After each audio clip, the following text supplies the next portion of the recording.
And producer John DeLuca.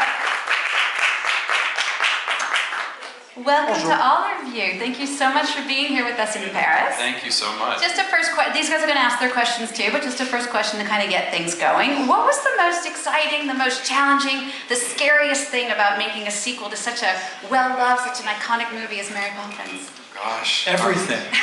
All of it. Every step along the way. Yeah. I mean, it was daunting for sure. But at the same time, I certainly felt that if anyone was going to work on this, I wanted to be the person to do that because I loved the first film so much. I think we all did.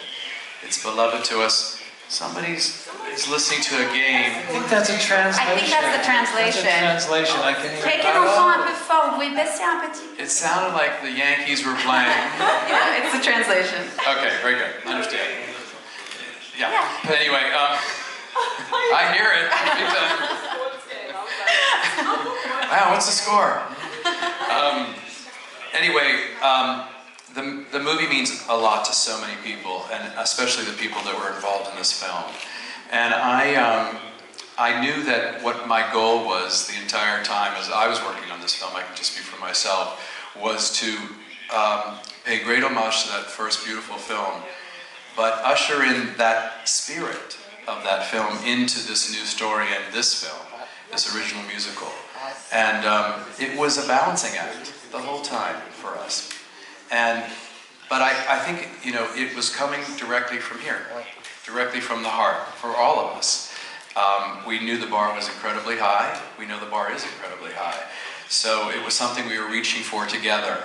And all of us, I think, feel the same way. We have a great feeling for this piece. It has a great special place in our hearts, for all of us.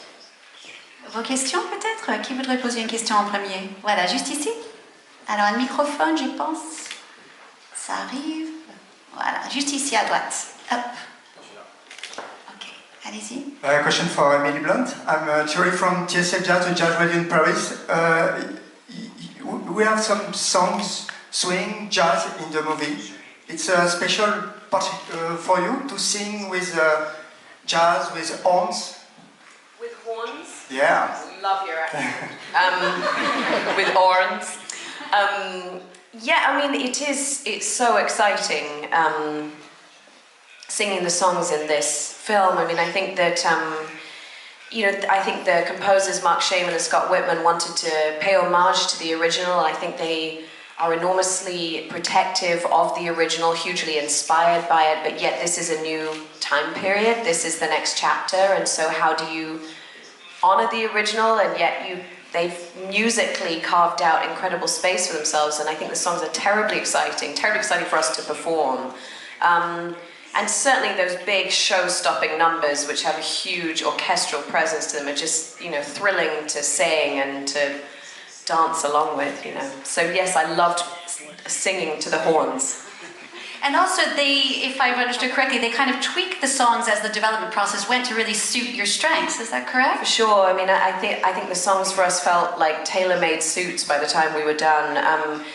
They were incredibly collaborative, and sometimes there were many songs that didn't end up being the chosen ones. For my first song, there were about 3 or 4 different versions. For Lynn's first song, there are about 7 different versions, and it's really about waiting until you've found something that feels perfect to everyone, to Rob, to me, certainly to the composers. And that's the excitement of working on an original musical. This is an original film musical. That is such an endangered species, and it is so, and that requires a development process. So we worked, you guys worked on the script even longer than us, but since we were cast, we got to try out lots of different songs until it felt not just right for us as performers, but for the moment.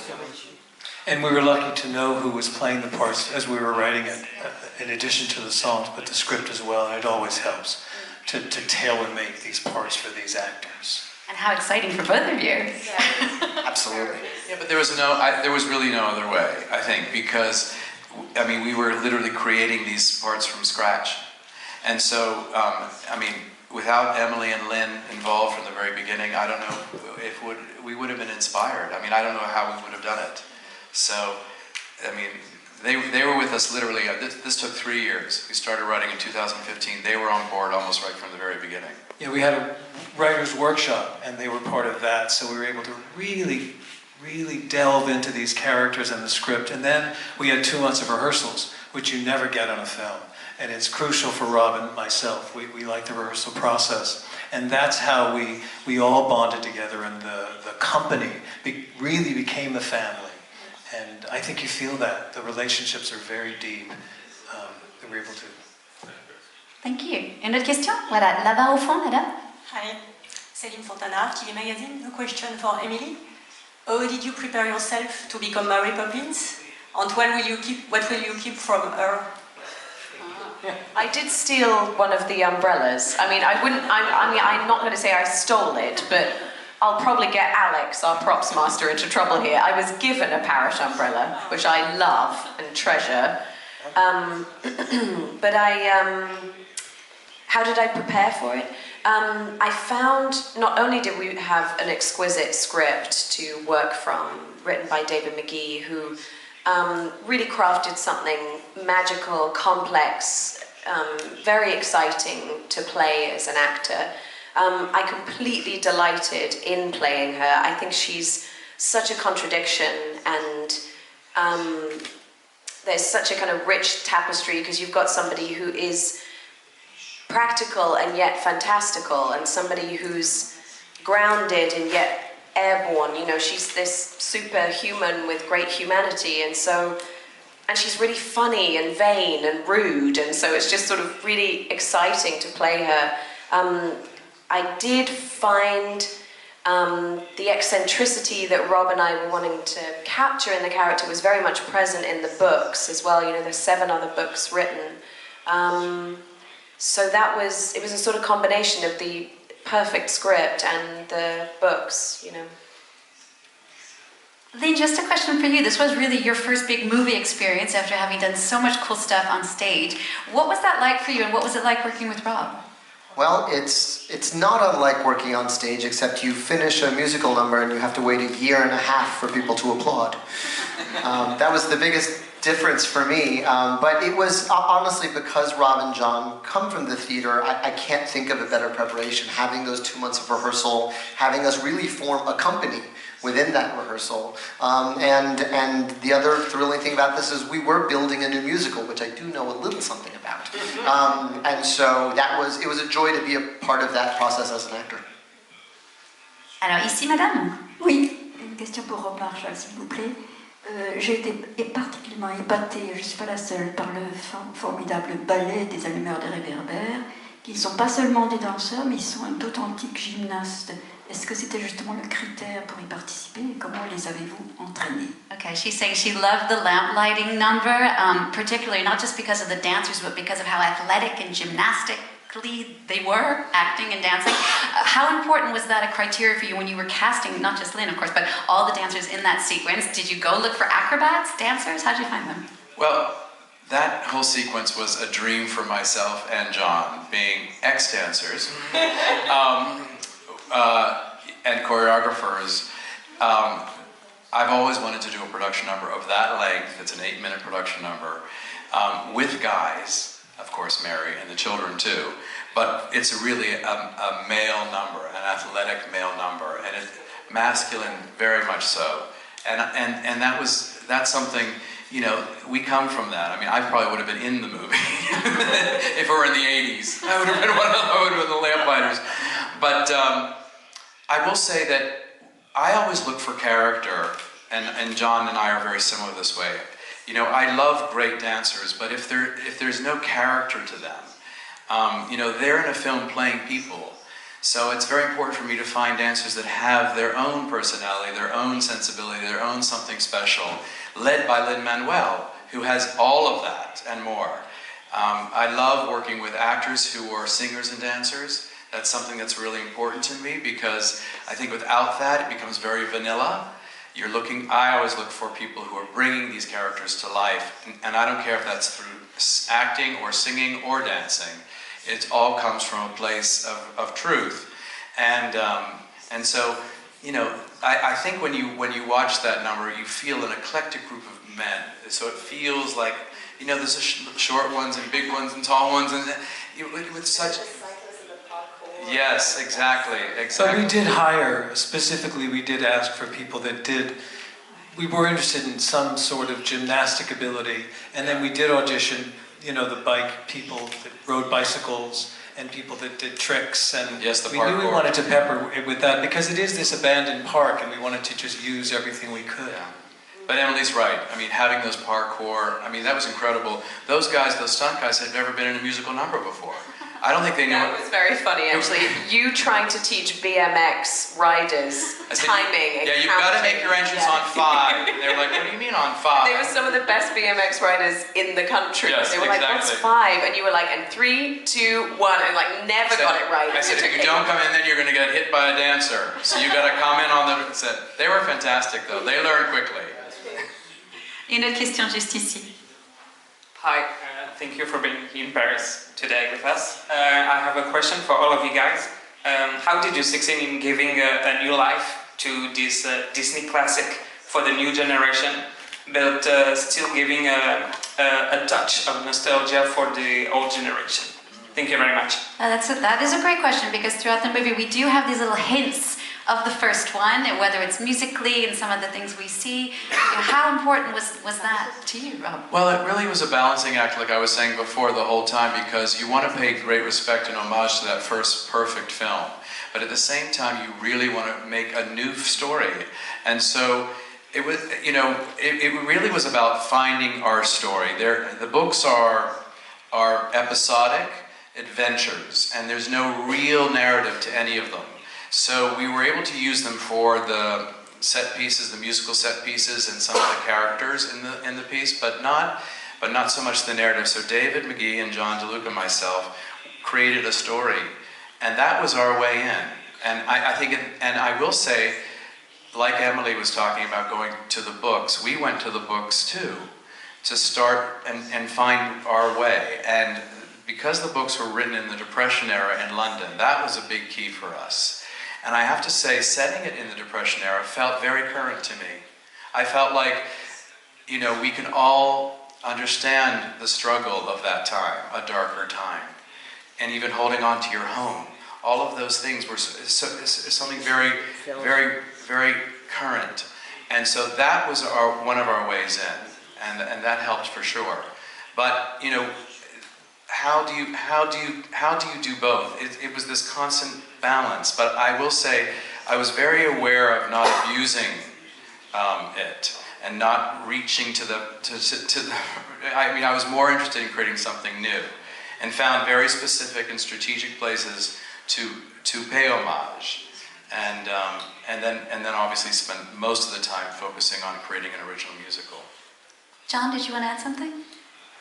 I could. I think in addition to all that, I mean, the little things you see, like there's the snow globe that a lot of people don't see. There are a lot of motives musically, but again, Robbie was very particular in what he allowed and what he didn't, what he allowed in. Because I think it's these little Easter eggs that make it even more fun for an audience. And even if they don't see it the first time, then they may see it on other viewings.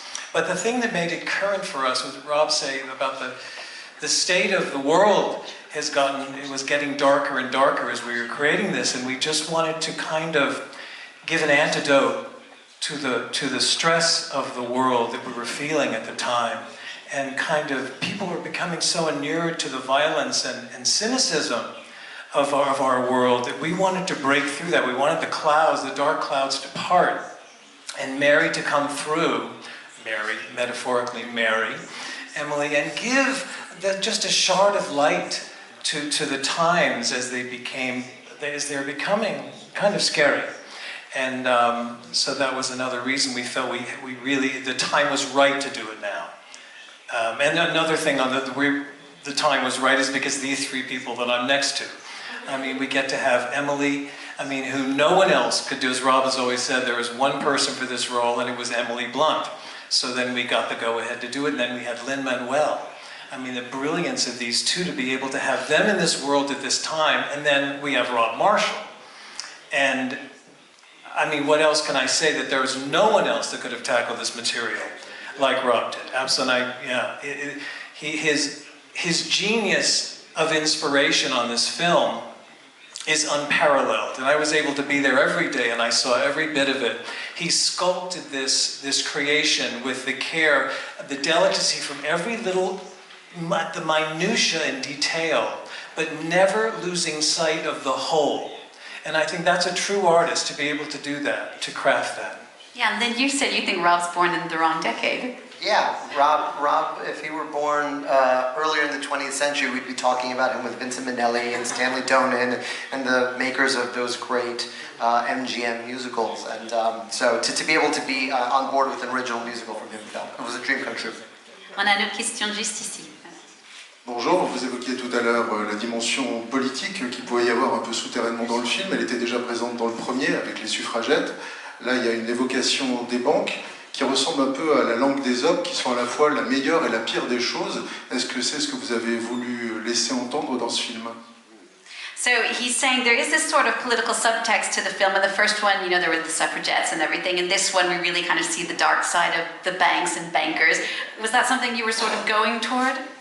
Well, it's inherent in the Depression era in London, I think, and you know, the fact that they were losing their home was part of the time then.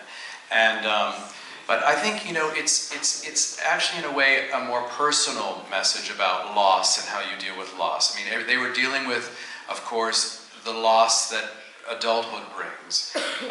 Michael and Jane, as they have to deal with the real struggles of life and so forth, you forget the wonder and the imagination that children have, and that sort of disappears and goes away. But specifically for this family, they were dealing with the loss of a loved one. And how do you repair? I mean, I think it's compounded by the fact that it's the Depression era. I mean, it's all falling apart. How in that dark time, how do you find the light? And the way they found that light is because Mary Poppins comes back, returns, and helps them in the most beautiful way, because it's not sort of laid out.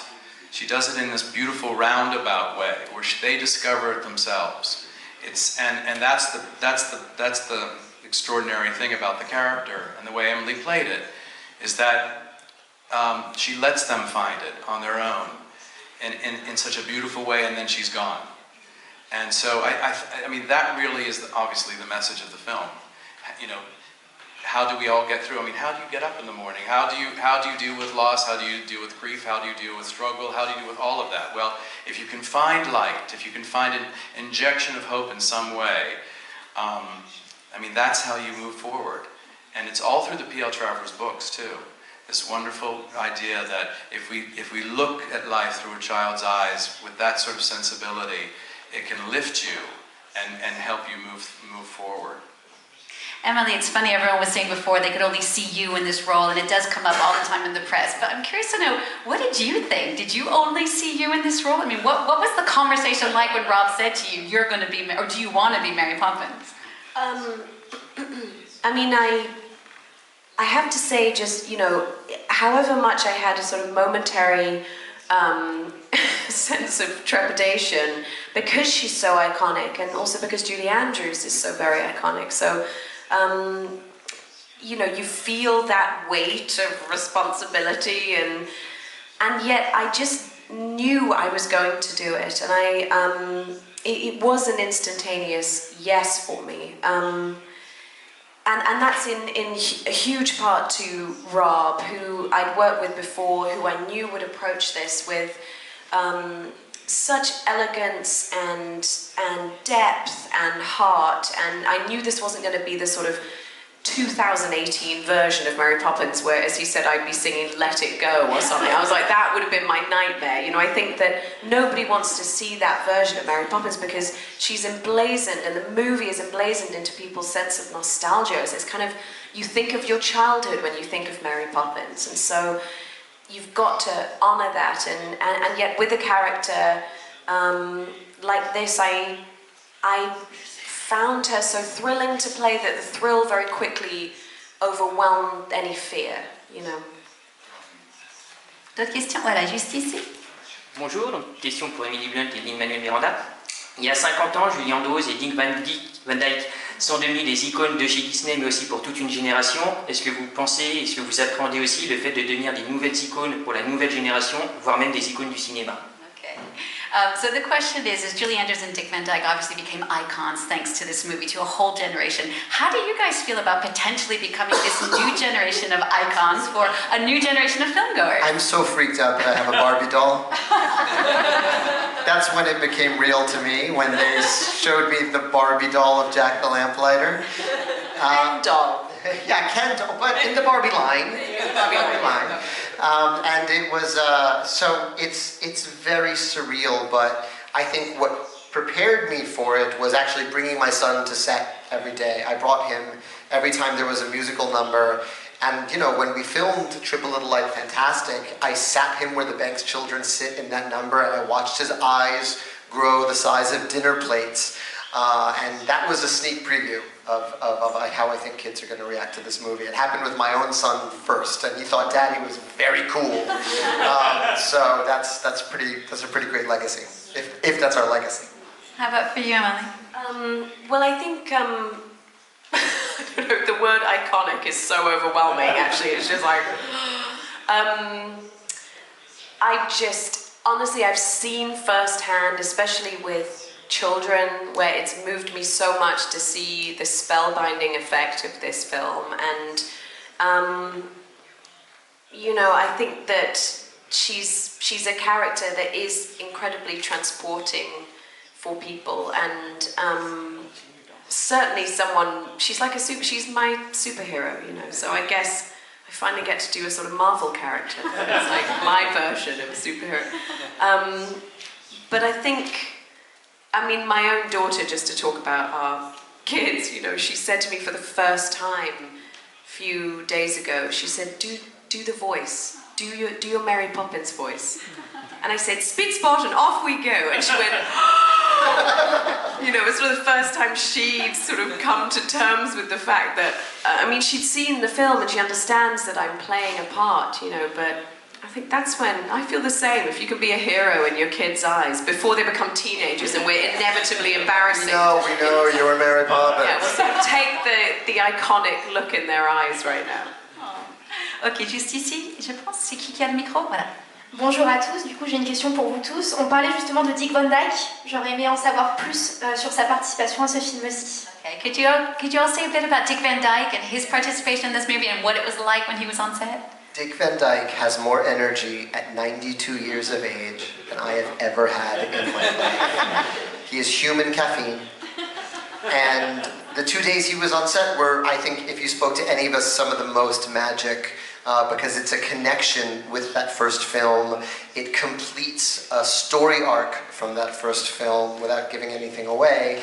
And he's magic. You are more alive and more happy because you're in the same room as him. I've noticed when people watch the film, he gets 2 ovations. One simply for existing. He walks in the door and they go, Dick Van Dyke exists! I mean, you know, this for me personally was a dream come true. A childhood dream come true because he was my hero. And, you know, having him on the set, it was so surreal for all of us, basically playing the same old banker that he plays in the first film, 54 years later. And we were all there. He actually grabbed my hand as we were walking on the set and said to me, I feel the same spirit on this set as I did on the first film. And that meant so much to me personally. So deeply, and you know, he delivers that beautiful monologue in the film to the kids, and Feed the Birds, the music is playing under. We strategically placed it there because he's talking about the bird lady and the tuppence. And I mean, I just remember, I mean, they remember this too, I couldn't say cut because I couldn't breathe. And it just came full circle. I mean, I will say he embodies the message of this film in his daily life. He brings it to his life. He finds the child inside of him and approaches life with that kind of wonder. And so it was honestly, and it's overused the word, but it was magical. Une autre question? Voilà, qui a le microphone? Ok. Oui, vous pouvez me mettre debout? Oui, bien sûr. Merci. Tout à l'heure, vous faisiez avec le retour de Mary Poppins, vous dites que vous faites référence au film de 1964. Le succès du film de 1964 est aussi la bande originale du film avec des chansons comme Supercalifragilistique ou Cheminé. Pourquoi ne pas avoir réutilisé ces standards comme on l'a vu pour d'autres reprises avec Mission Impossible? Est-ce que c'est juste pour des histoires d'argent, pour être un peu public? Love the new Mission Impossible. Did you get that? Did you get that? So she's saying, so obviously this film is the sequel to the 1964 film with such iconic, again, word songs like Supercalifragilistic or Chim Chimery. Did you ever think at all about just reusing those songs, the same songs? Or Never. her question was, might it be, was it because of money you didn't want to use it? Oh, no, Just not a at all. choice? We could have used everything. We had access to the whole, to all their songs, but we were writing a new musical, and we weren't pretending that Mary Poppins isn't part of our story, those original songs. That's why you hear a little bit of Feed the Birds, like Rob just said, or you hear a motive of when Mary's around, you hear a little bit of Spoonful of Sugar, just little bits to know that we are following in that film, but we needed to pave a new way with a new script and new songs.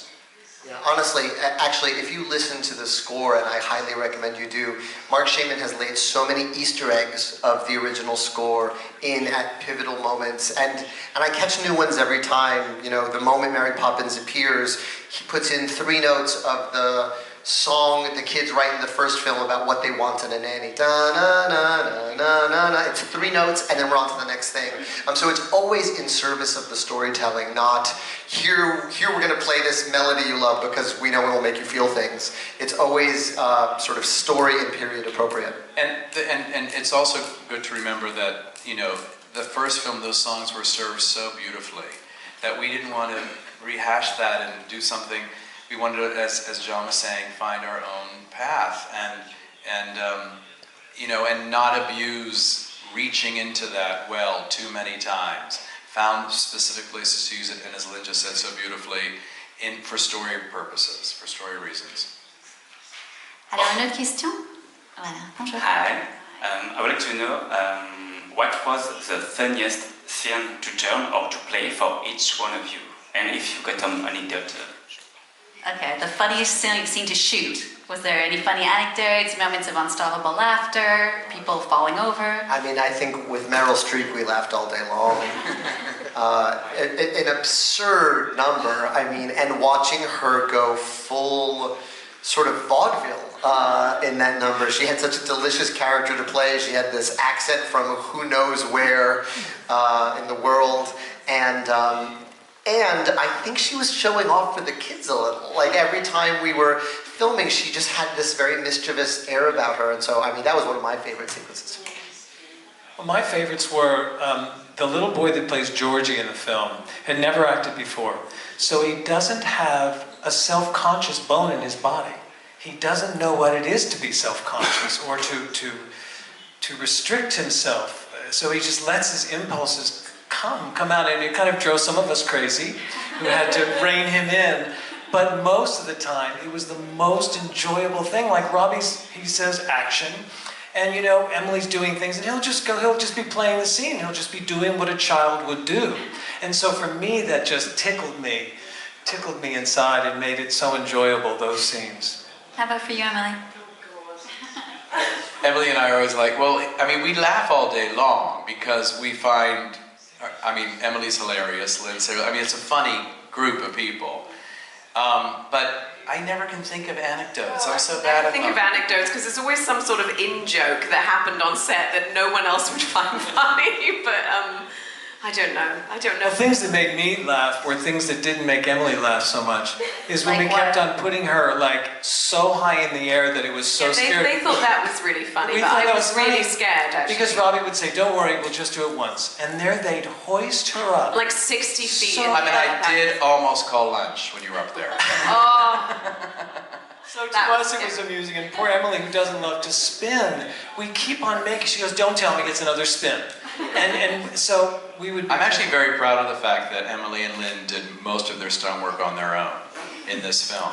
And that's pretty amazing, I will say. And dancing. No, they did. Well, they did all their all the But I'm dancing. saying, but it's hard dancing. No, yeah, but some crazy wire work. They did all that. No, but even the underwater, Emily going up and spinning up the That's water. her. And that's all Emily. Yeah. Picking up those sponges underneath the water and doing that forward aerial cartwheel, walkover, whatever she does. And that's all Emily. Yeah. They just trained her. And Lin jumping up onto Big Ben, being thrust up there. That's him, and climbing.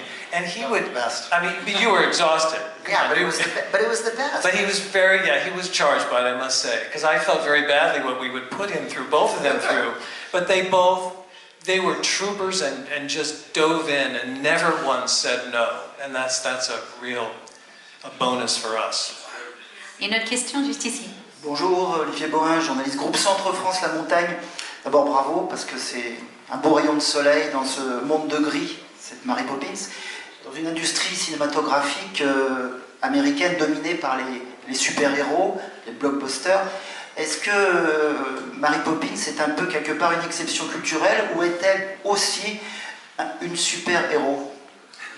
C'est un peu ce qu'il disait avant, mais peut-être pour revenir dessus. He's saying, thank you for your film. It's really like a ray of sunlight during these great times. But he's saying, we were talking before about the whole superhero thing. Would you say that Mary Poppins is a cultural exception to superheroes, or is she, as Emily was saying before, her own superhero in today's world, for today's world?